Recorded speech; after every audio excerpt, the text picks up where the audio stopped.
next question is, how would you define this barrier to learning in simple middle school language appropriate behavior? Okay. Oh my So gosh. with food insecurity, like the easiest way to define it is not having access to food, right? So not having access to your basic needs that most people should have access to, right? So going home and there not being enough food for the entire family, or you're skipping certain meals because there's not enough to go around for everyone.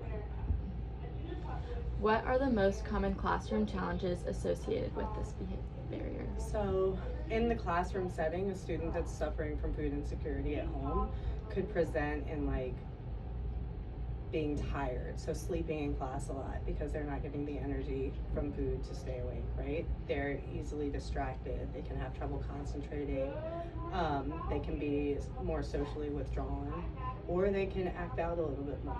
It just depends, but like the gambit can range with that. And then what supports, accommodations, or school responses are most effective? So we have a few supports like through Virginia Beach Public Schools.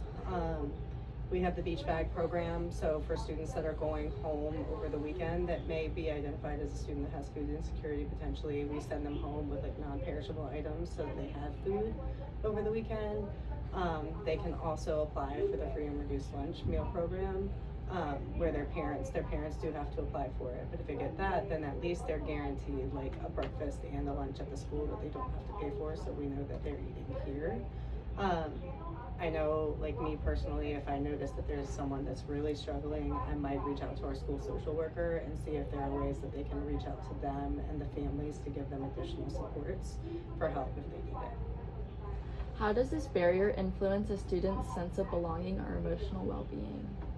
That's a big one, right? Because you, like someone that maybe that doesn't have enough at home might not want their friends to know, so they might hide it, or they might be more socially withdrawn and quiet because they don't want people to know their situation. So it could be something where they're not comfortable sharing and they keep it hidden because they're embarrassed by it, which is not something to be embarrassed by if you need extra help. Or it could be someone that kind of acts out a little more socially, like to try and hide what's going on at home. So when we have them come into the office and we identify these things, like we'll talk to them and we're trying to get a better understanding of where they're coming from. I know, like in my office, I keep like in my drawer, I've got like little snacks for kids too, like Pop-Tarts or something, so I know that they're at least eating. So we look for that.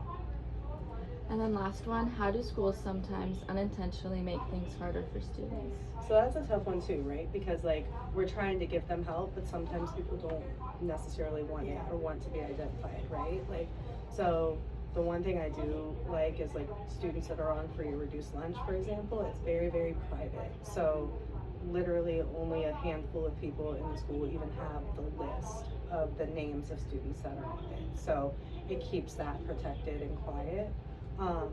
But you know, there's a different stigma attached to it too. Like I said, some students like don't want people to know that they're struggling, so they don't want those added supports. They don't want to come down and get beach bags at the end of the day because then they're walking out and people can see these things. So those are things that we inadvertently do where we're trying to help, but it needs to be like in a discreet way for some people.